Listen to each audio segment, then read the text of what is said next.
temps où les hommes ne supporteront pas la saine doctrine, mais ayant la démangeaison d'entendre de choses agréables, ils se donneront une foule de docteurs selon leurs propres désirs. Les Écritures disent encore, « Car il s'élèvera de faux Christ et de faux prophètes. Ils feront de grands prodiges et des miracles, au point de séduire, s'il était possible, même les élus. On vous dira, Jésus est ici, il est là. N'y allez pas, ne courez pas après. C'est pourquoi, sortez du milieu d'eux et séparez-vous, dit le Seigneur. Ne touchez pas à ce qui est impur, et je vous accueillerai.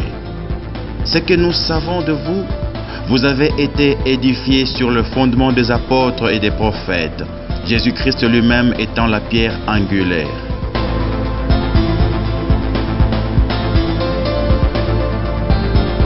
Voici, pour vous instruire, vous orienter et vous éclairer, la saine doctrine. La saine doctrine, une émission basée sur la parole de Dieu, conçue et présentée par les pasteurs enseignants Florent Moussité Kitangombe de l'église Cité Bethel. Fidèles téléspectateurs, vous qui nous suivez de partout à Kinshasa, dans toutes les communes, ainsi qu'à Brazzaville, dans les environs, nous vous disons bonjour ou bonsoir, le tout dépendra de l'heure à laquelle vous êtes en train de suivre cette émission intitulée La saine doctrine. C'est une émission que nous vous présentons. Nous, c'est le pasteur Florent Moussiteki. Nous nous faisons accompagner par le pasteur Thierry Koussekala. Et bien aimés, nous avons voulu, au travers de cette émission, nous adresser à ceux-là qui espèrent à la vie éternelle, à ceux-là qui ont le regard fixé vers la rémunération que le Seigneur nous a promis. Mais nous voulons corriger la plupart des erreurs qui se sont introduites dans l'Église et qui font que les gens sont en train de discréditer même les véritables serviteurs de Dieu à cause des erreurs et de la turpitude de ceux qui ne le sont pas. Nous voudrons au travers de cette émission rassurer les fidèles, ceux pour qui Christ a versé son sang, ceux-là que Christ a appelés pour être sauvés, ceux qui espèrent au salut et ceux qui croient que Christ est dit vrai, mais qui ont été quelque part déçus par les serviteurs de Dieu. Il y en a nombreux qui se plaignent du comportement des pasteurs, qui sont déçus par les églises dans lesquelles ils sont allés et ils ont communié, qui sont désespérés, qui croient que il n'y a plus des hommes de Dieu sérieux. À ceux-là, à tous les enfants, tous les fils de Bethel, vous qui avez appris la saine doctrine, et vous qui évoluez dans la saine doctrine, à tous les pasteurs, les collègues, et d'ailleurs je salue en passant le pasteur Anthony, je vous dis, nous sommes là pour parler de la saine doctrine. Donc aujourd'hui, nous continuons un tout petit peu ce que nous avions commencé la fois passée. Nous étions en train de parler du profil du pasteur. Parce que Dieu travaille avec les hommes. Les méthodes ou les stratégies de Dieu, ce sont les hommes que lui-même choisit. Dieu travaille avec les hommes qu'il a appelés. Et ceux qu'il a appelés, il les a aussi formés. Et quand il les forme, il les lance sur le terrain. Et quand il les lance sur le terrain, il voudrait des bons résultats. C'est ainsi que les véritables appelés de Dieu, ce sont ceux-là qui produisent aussi des bons résultats lorsqu'ils travaillent sur le terrain missionnaire, lorsqu'ils travaillent sur le champ de l'évangélisation, et lorsqu'ils sont en train de diriger les églises que le Seigneur a acquises par son propre sang. Bien-aimés dans le Seigneur, nous aimerions également souligner que beaucoup ont commencé en esprit, mais aujourd'hui, ils sont en train de terminer dans la chair, et d'autres même dans les ténèbres, dans l'occultisme. Il y a eu beaucoup de pasteurs que nous avions connus dans leur début. Ils étaient sérieux, ils étaient assidus, ils étaient des personnes qui avaient une très bonne réputation. C'était des bons travailleurs. Mais aujourd'hui, ils ne sont plus des modèles. Ils ont dévié de la voie première. Ils sont dans des considérations, dans des choses que nous ne pouvions pas imaginer. C'est ainsi que l'apôtre Paul a dit, vraiment je me plains de vos Galates qui avaient commencé dans l'esprit et qui maintenant terminaient dans la chair. Aujourd'hui, il y a beaucoup de serviteurs qui, à cause de l'argent, qui, à cause de la convoitise, qui, à cause des richesses matérielles et financières, sont en train de terminer dans la chair. Mais nous mettons en garde tous ces serviteurs qui veulent glisser dans la chair. Ils ont eu certes un appel de Dieu, mais Dieu voudrait que vous vous mainteniez dans cet appel et dans cette fidélité-là. Mais aujourd'hui, par envie, par imitation aveugle, vous êtes en train de glisser pour terminer dans la chair. Bien-aimés dans le Seigneur, vous qui nous suivez, nous sommes en train de dire ceci. Chez Dieu, ce qui est important, ce n'est pas comment est-ce que nous commençons les choses. Mais ce qui est important, c'est comment nous allons terminer ce que nous avions commencé. Yangoana, comme émission d'Abisso Ezali bilingue, la ligne na loba na lingala, émission Oyo, la saine doctrine, Ezali pour la bato nyos Oyo, bazali ne liki a été, liloba na nzambe babakisaka te, bakakolaka te. Pe liloba na nzambe elobi oyo ekomi. Ezali na ba interprétation te parce que lelo interprétation ekoma ebele yango na to devia. Lelo tozali na bileko ya apostasie, veut tolongwe na makomi ya bantoma. Tokomi na ba interprétation, tokomi na ba imitation. Tozali kobeta sete na likambo etali appel ya basali na nzambe, surtout na ministère pastoral. Lelo batembele bozali kolela mingi tala pasteur na biso asali makambo boyi, tala pasteur oyo asali likambo boyi, tala scandale oyo eleki mikolo boye eutaki epai ya pasteur Pakala, epai ya pasteur Songolo.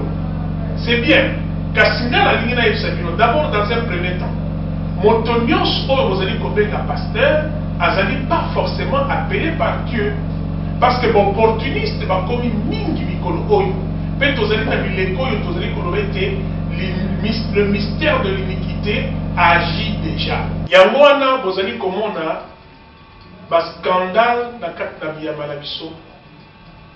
Yangwana bozali ko se plaindre que ba pasteur bazali ko sala makambo oyo ezali ko sepelisa bato te pe ezali ko sepelisa nzambe te.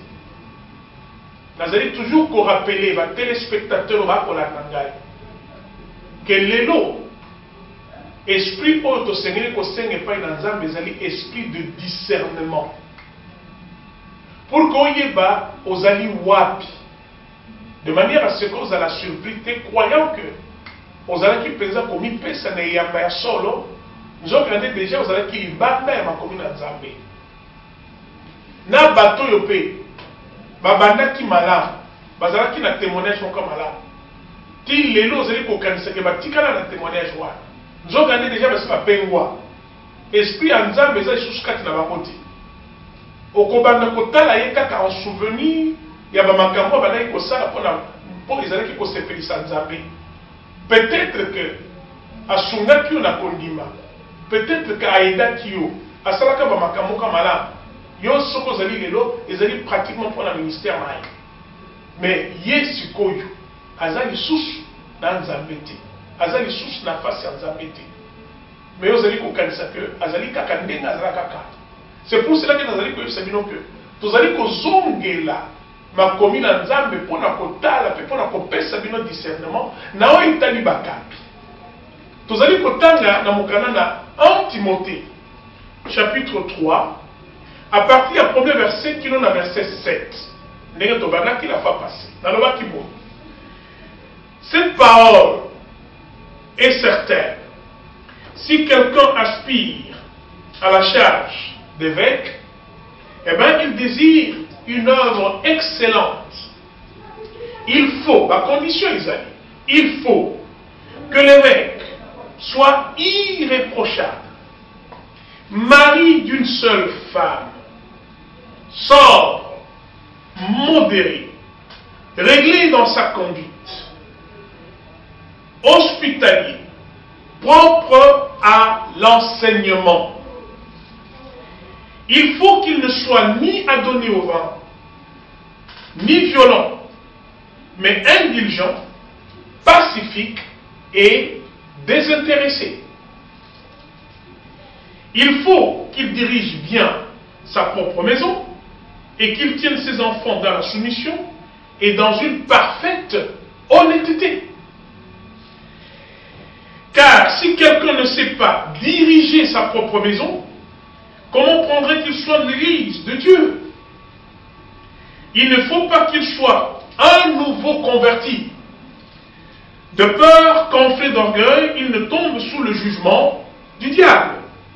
Il faut aussi qu'il reçoive un bon témoignage de ceux du dehors afin de ne pas sombrer dans l'opprobre et dans les pièges du diable.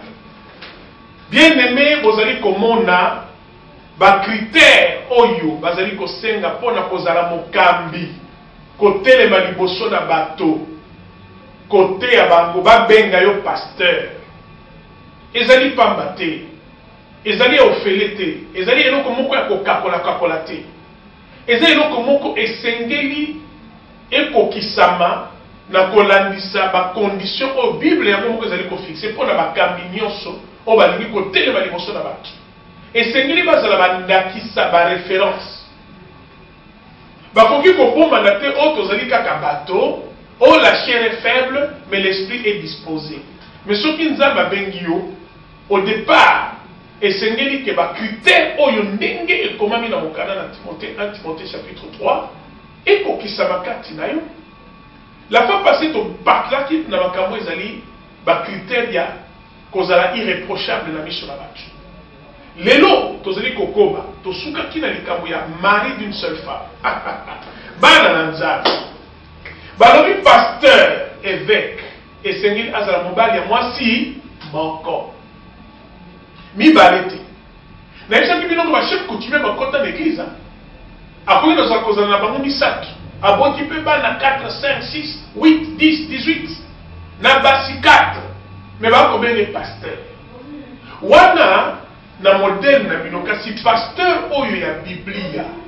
Balobi esengeli azala na mwasi moko azala te achanja basi soki combien abala na tongo a divorcer na midi abali a divorcer na poko abali a divorcer.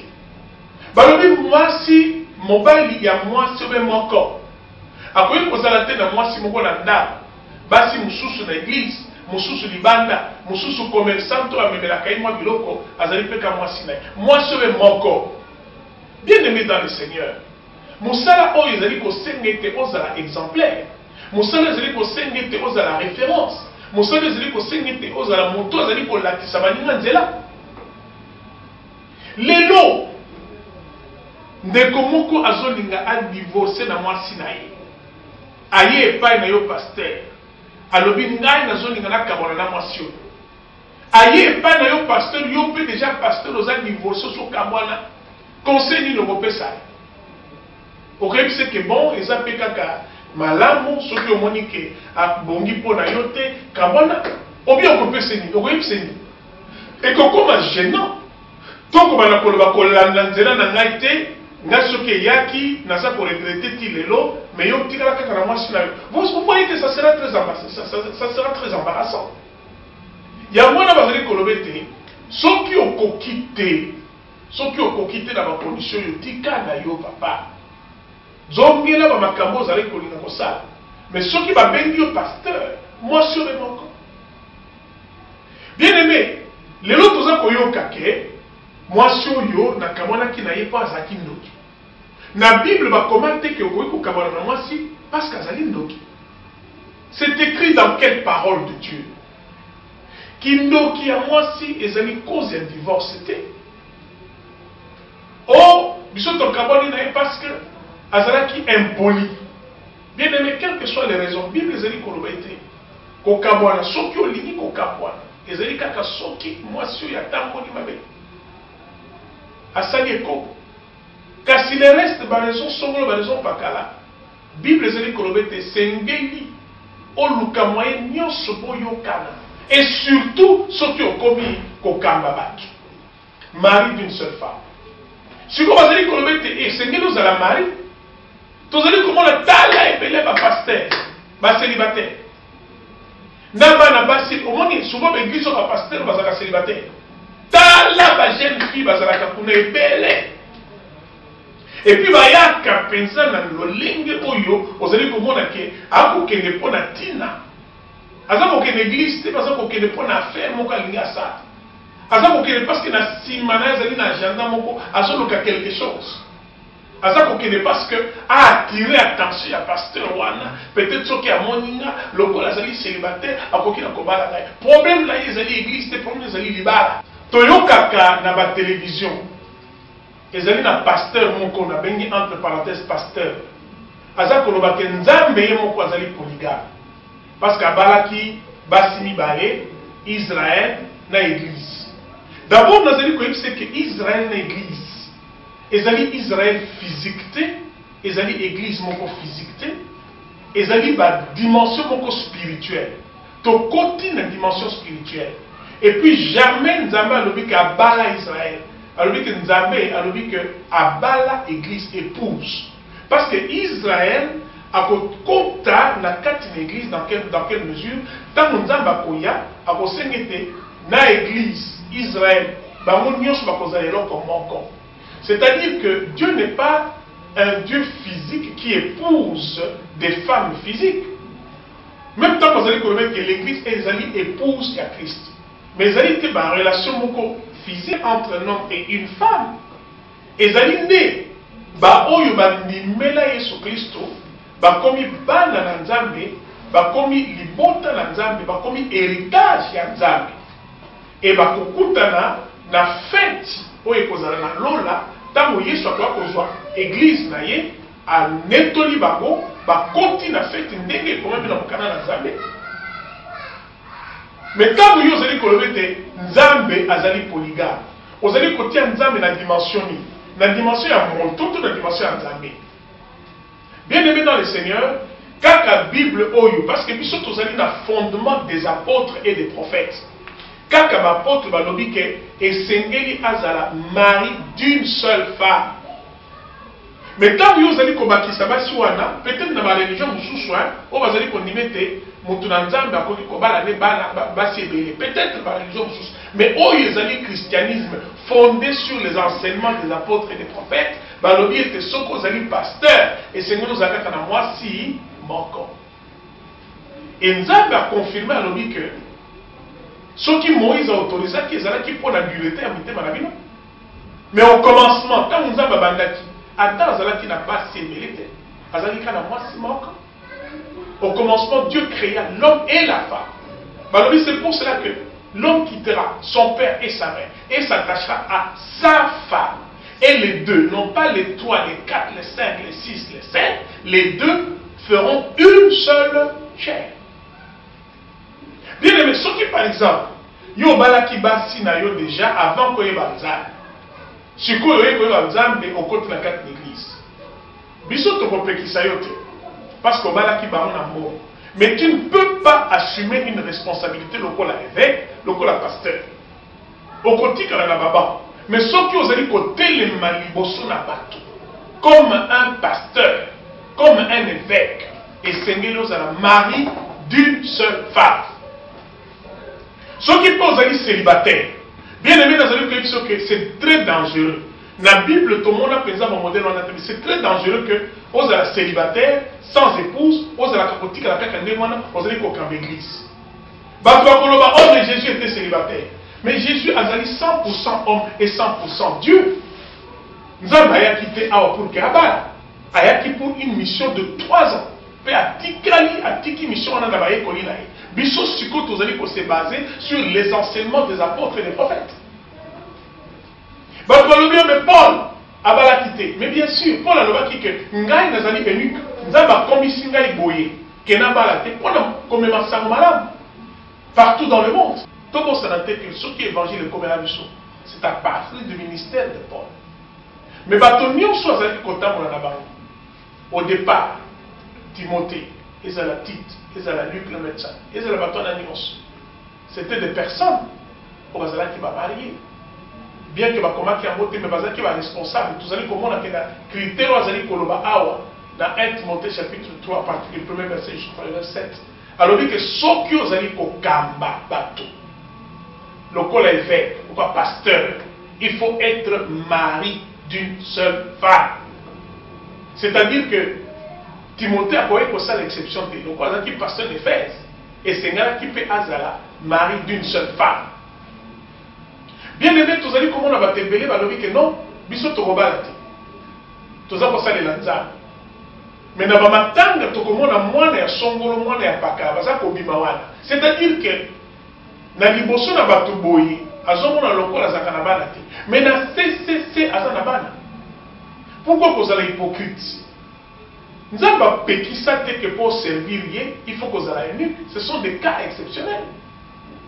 Mais mon tenir, ça faut que se contenir. Ce que vous allez se contenir, c'est pour la lobby. Bala. Qu'est-ce que vous bala, te basi et belé, bala, ou bien simoka.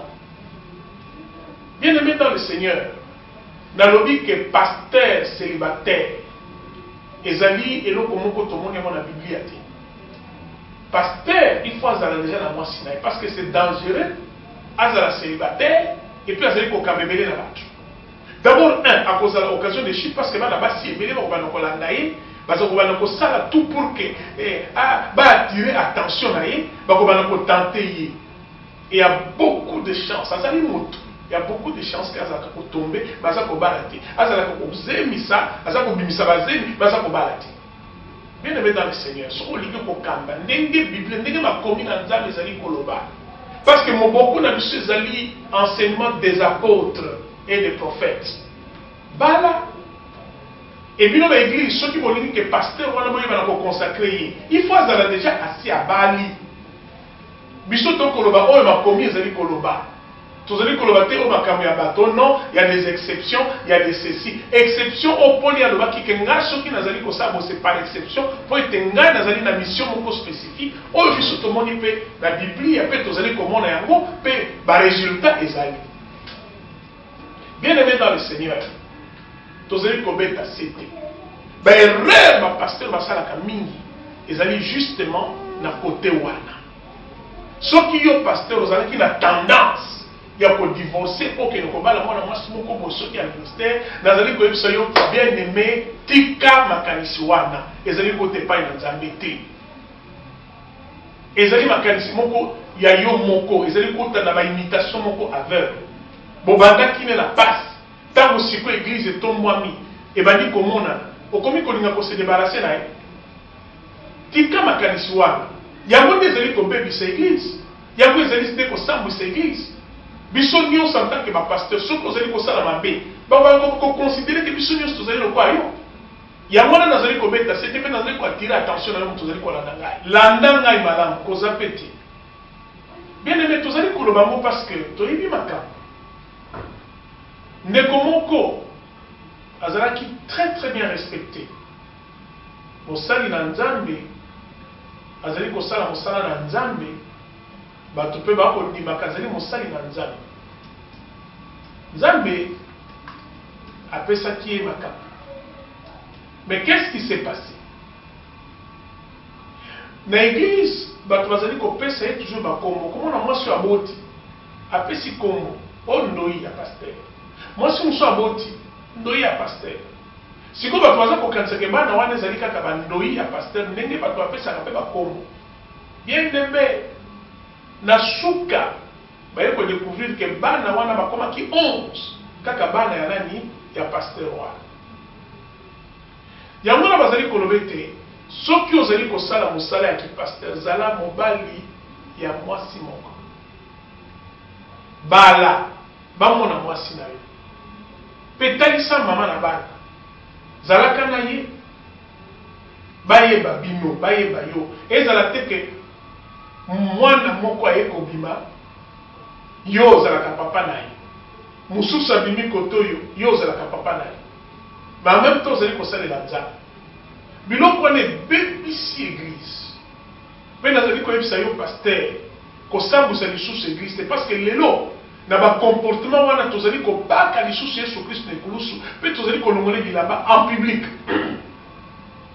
scandale ya modele wana ekosambwisa na Nzambe biso teli kosambe ekosambwisa na église ekosambwisa na bapasteur tozala sage tozala makambo na sentiment te pasteur célibataire oyebi bana basi boni akotambola na bango bana basi boni akosopa bazemi pe bana boni ezali kobota na pembeni yango wana mpona kozwa bariske wana te. Bible lobi clairement na makomi ya bantoma nayebi te soki yo osalaka église ozali kose base sur quoi, mais ngai awa nazali kose base sur makomi ya bantoma, la saine doctrine taka oyo biblia ezali koloba.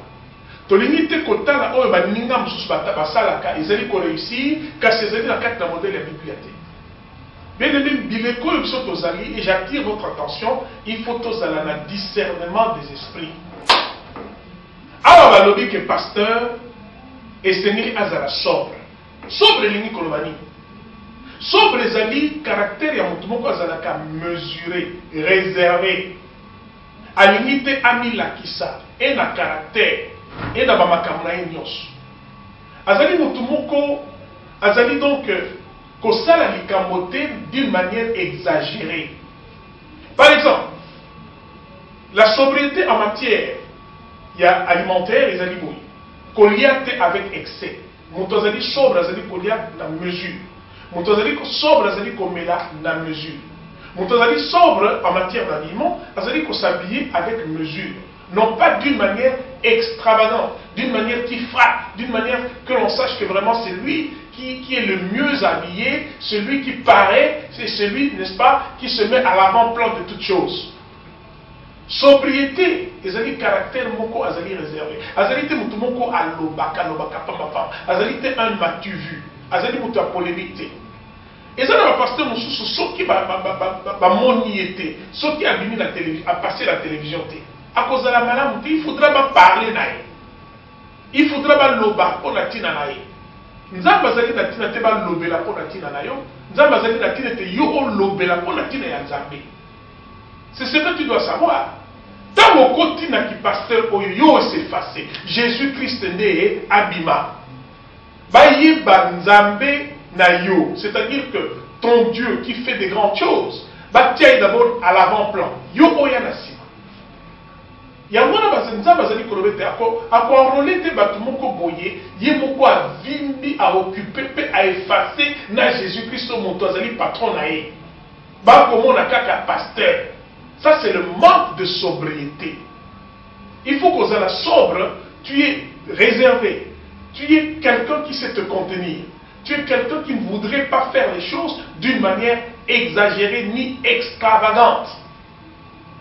C'est une des qualités des pasteurs.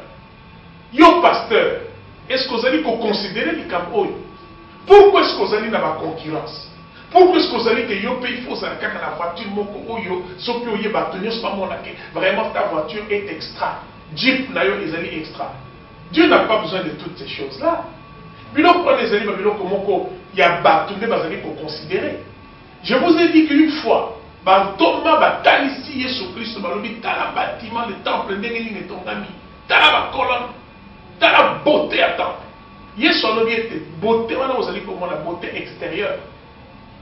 Il ne restera pierre sur pierre qui ne soit retourné. Temple wana, dans l'an 77 après Jésus-Christ. Titus Aya a zikisia et va retourner pierre sur pierre. Donc biloko yo ezali kotalisa kaka na miso et pas na nzambe ezalaka na valeur des amitiés.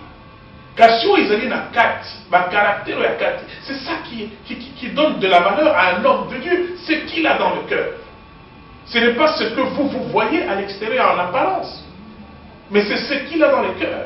C'est ça qui constitue une valeur. Tozali koloba yango, na yo fidèle ozali kolanda ngai. Tozali kopeso ba critère tolobi kezali na mokana na Nzambe na 1 Timothée chapitre 3 à partir du premier verset jusqu'au verset 7. Pe tozali ko encourager bino bana na Nzambe bino bolinga Yesu Kristo. Bozalaka pe kotanga ko se référer na Biblia.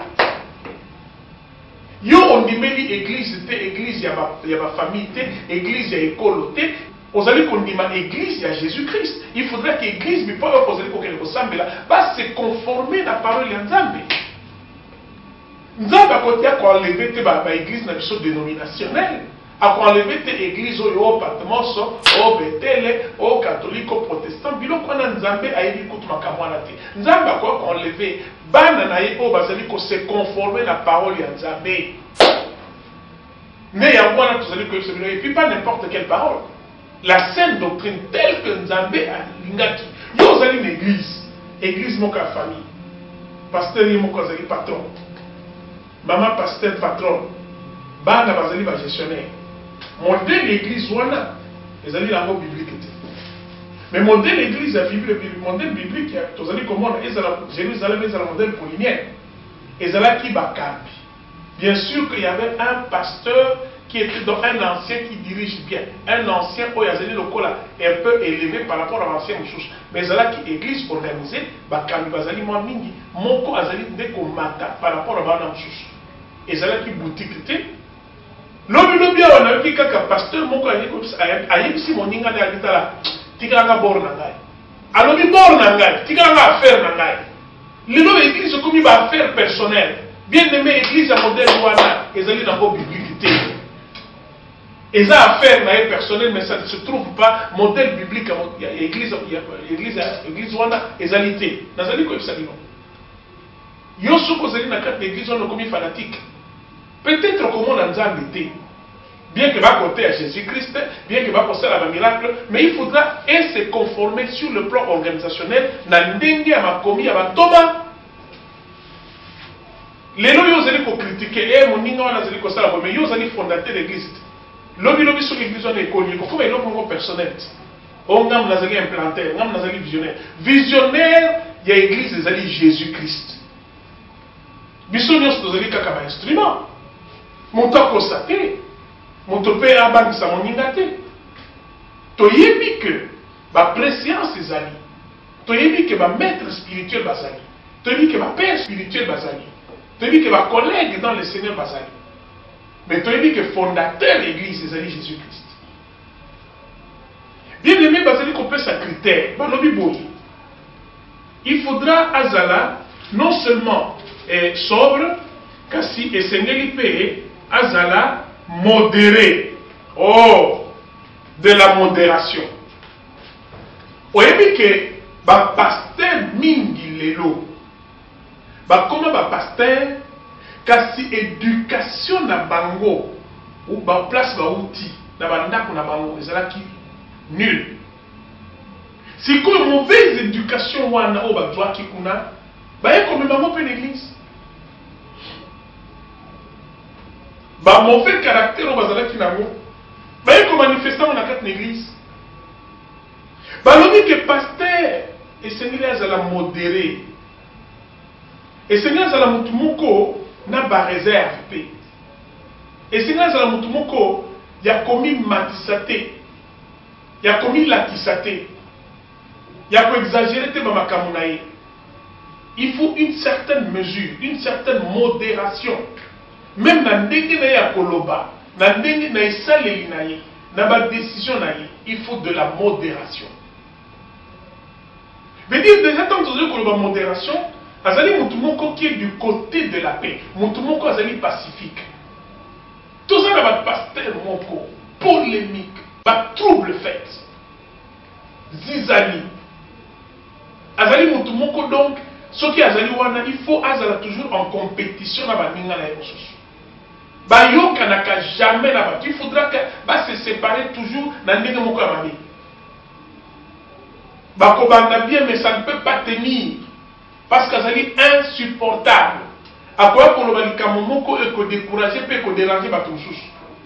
Peut que senga bolimicité. Conflictuel. Si vous avez un caractère modèle, nous allons comme l'église. Est-ce que tant qu'un critère, il faut que vous allez modérer? Kolukate chaque fois à la raison. J'ai dit, moi ceci. On est allé sur ce qui passe terre. On a commis PDG dans l'entreprise d'ailleurs. On a commis que l'on a pour tout ce qui est l'ingité. Allez, yo, c'est fini, je ne veux pas tu. Yo, kende. On est allé entreprise personnelle. Mais l'église, ça a la modération. Parce que ce qu'on a l'église, ils ont soyauté. Ils ont Jésus-Christ. Il faut qu'on joue un rôle. Alors, mauvaise éducation, yanda. Instruction peut-être sous sa mabé. À l'école, avec tape moko ya malamuti.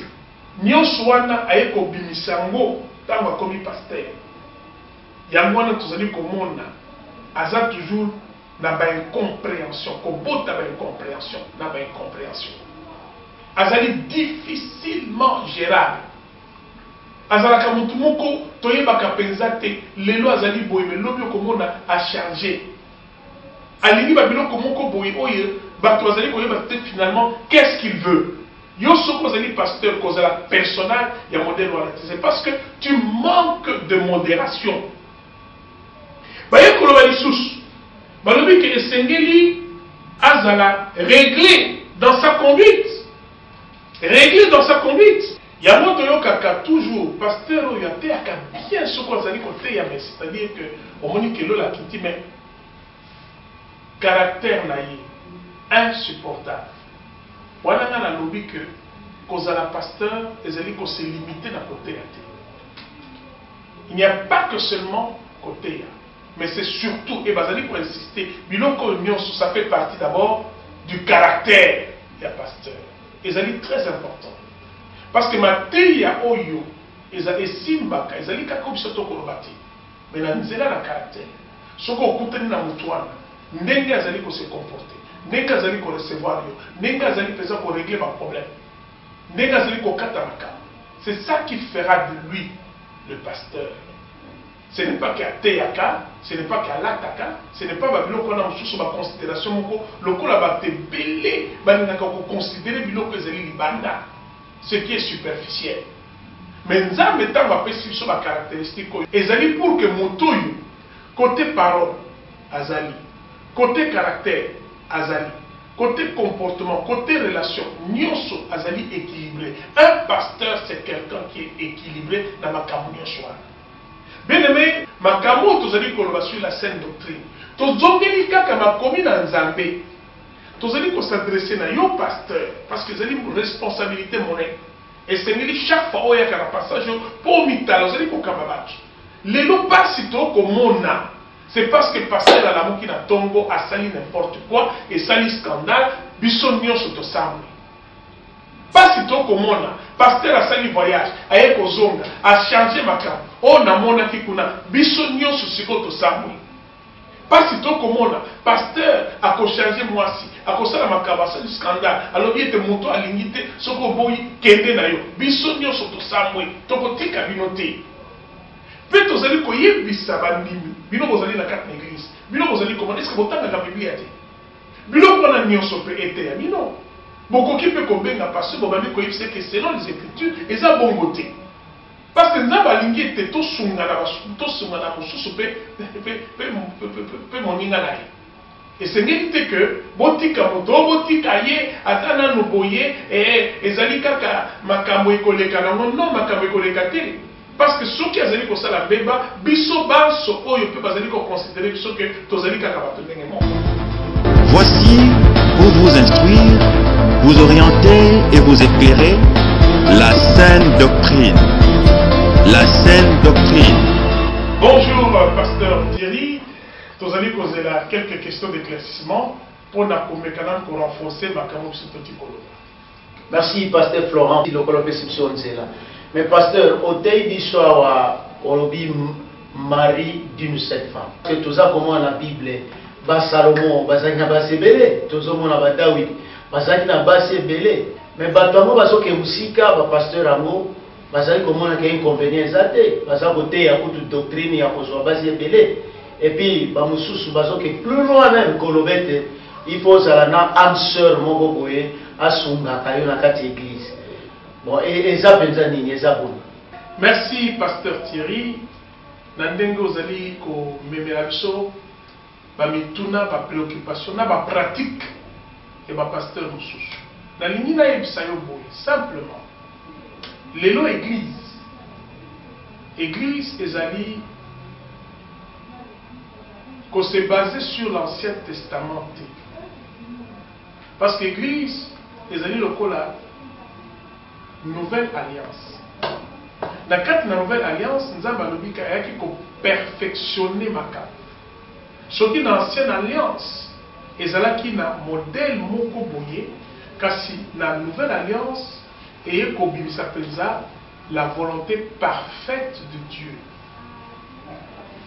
Les alliés locaux là, aux alliés qui s'éclairer dans la bougie, mais ce qui lumière et électricité ayé, au dit qui manque bougie, aux yeux lumière, parce que les alliés qui éclairer n'a comme la nouvelle alliance, les alliés qui fait sa révélation totale en ce qui concerne la pensée de Dieu pour l'Église. Il y a moi là, tu comptes mon boulot parce que batebele bazali ko mélanger baza ko kamata makambo ya ancienne alliance ba yeko kotisa mo na nouvelle alliance mais na yeb saka bango bo soki bino ko kamata ancienne alliance mais bozwa na commandement bozwa ba loi ya Moïse bozwa ba précepte bozwa ba statut bozwa ba ordonnance bosalela yango bobanda kosala kotumba bambeka bokata bakingo ya bantaba ya ba meme ya ba ngombe na ya ba pigeon. Mais tous les alliances sont datées. La nouvelle alliance, au commencement, il n'en était pas ainsi. Nous avons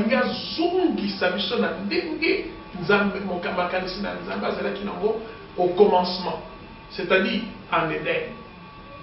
Yangwana, Yesu alobi boy. Sengeli kozala mobali ya mwasi moko. Ba reprendre la mona ba autre que ceux qui ont lingi pour assumer une responsabilité. Obele mwasi moko mobali moko. Salomon azalaki pasteur te azalaki roi. David azalaki pasteur te azalaki roi. Lelo ba pasteur na biso bazali ba roi te. Kasi bazali basali ya Nzambe. Oyo basali ko kamba bato. Bako kamba bango na ndenge sikoyo makanisi ya sika ya Nzambe.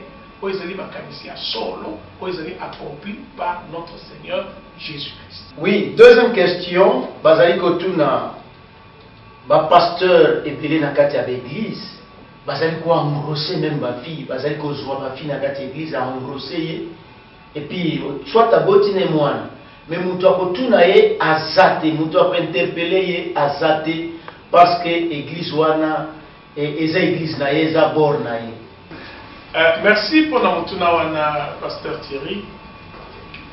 Mais au moins, pasteur ou ezali ko se comporter dans modèle wana, ezali ko talisa ke église wana ezali église ya Nzambe. Ce n'est pas l'église de Jésus-Christ, mais c'est une entreprise privée à Yemoko. Parce que tant que ezali koloba, ye ezali patron église. Déjà maloba ya modèle wana ezali ko talisa ke ezali azana kati apostasie. Église ya modèle wana ezali so église te. Ezali boutique, ezali entreprise. Il y a un moment il peut se permettre de faire n'importe quoi. Mais ce qui est allé l'église à Jésus-Christ, ils ont mon bec au patron naïe à sa pessie. Azem sabat banabas, abot sabanabas, et puis à l'obak et balobelo comme côté. Ce n'est plus une église. Mais l'église, il y a Jésus-Christ. D'abord, pasteur a Seigneur Azara irréprochable.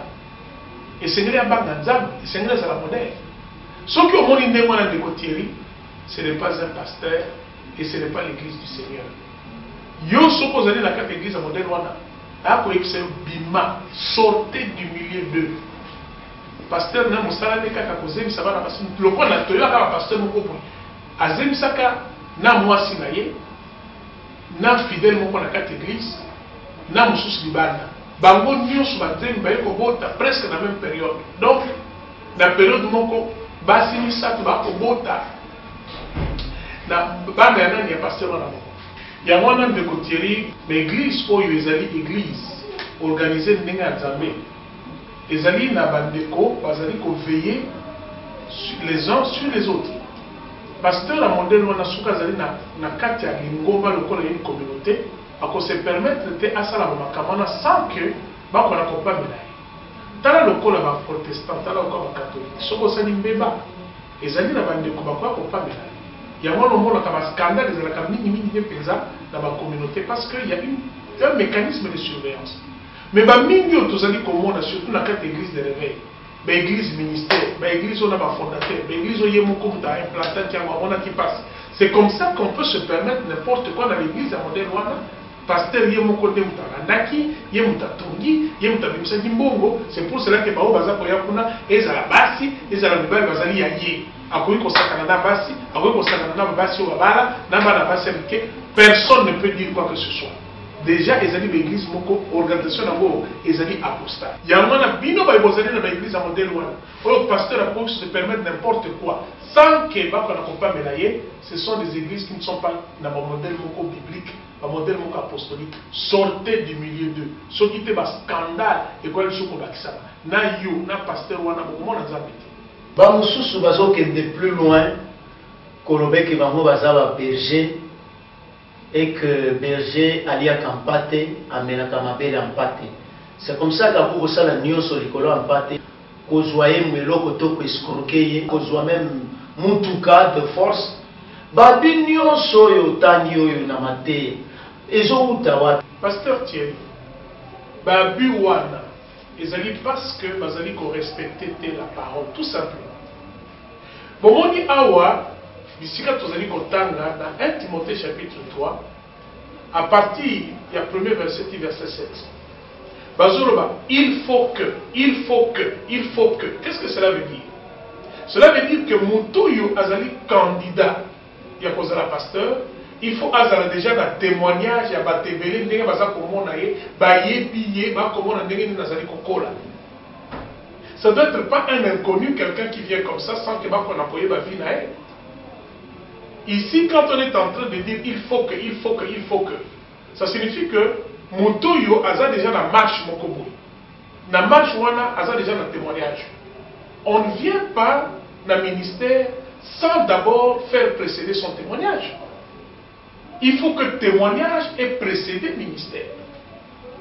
Yamwana, Moutouana, il faut que, ça c'est sur le plan caractère. Mingi eyaka parce que batango caractère bayebi bango penzate babimika kanengwa ils apparaissent, on ne l'a pas vu comment est-ce qu'il s'est comporté, mais baye kolobakaka a commis pasteur, et voilà les conséquences. Comme c'est une personne inconnue dont on n'a pas un témoignage sur vie nae, bako se précipité bakomi se pasteur sikoyo makamunyo c'est-à-dire kobombana ebimi lelo ba pasteur tozali komona wa bazali kosala bakamona parce que d'abord un caractère les amabe ya mibale formation naïe azalaki formé wapi, et puis il était formé auprès de quel maître ou quel père spirituel, et puis à côté qui classe parce que classe les alliés là comment on fait important tout le baba formation systématique. Bon comme on a Paul qui a été formé auprès de Gamaliel azali la moi touche beaucoup différente na Pierre par exemple. Paul est allé très loin et c'est pour cela que Paul est allé même devant les rois.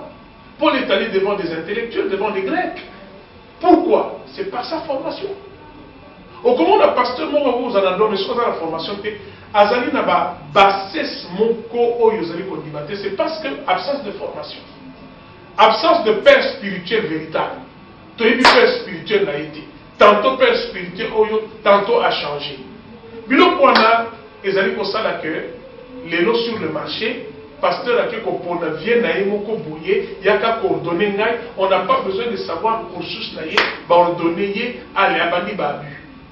Bilo comme modèle wana, il y a un des défis églises là-dessus. Pasteur Florent, merci pour la réponse. C'est quoi que les amis téléspectateurs, Sosola, Besoa Kimia, et Besoa Boké, Bipémoa Mayele, Namakamnyo Balandi. Merci, Nzamba Pamoula. Bien aimé dans le Seigneur, Tokomi Nasuka, Tozali, Kosengete, ceux qui vont s'épeler une émission Oyo, Bobenga Biso, peuvent soutenir Yamo. Vous avez vu que Biso Toli Kobimanamili, et Seigneur peut tous à la soutien à la vie. Ceux qui vous avez besoin, il y a quoi la d'une manière très systématique. Vous allez répéter que tous les caca, la chaîne Zono TV, chaque jeudi 18h, les diffusions vendredi 14h. Tous les caca, la chaîne numérique, chaque samedi 17h15, puis rediffusion mercredi à 6h du matin. Bien aimé dans le Seigneur, Zamenangai, à Pambo la bino, puis abattre la bino, vous allez toujours ferme. La carte de la saine doctrine, pour la saine doctrine, que le Seigneur vous bénisse. Voici, pour vous instruire, vous orienter et vous éclairer, la saine doctrine. La saine doctrine. Une émission basée sur la parole de Dieu, conçue et présentée par les pasteurs enseignants Florent Moussité Kitangombe de l'église Cité Bethel.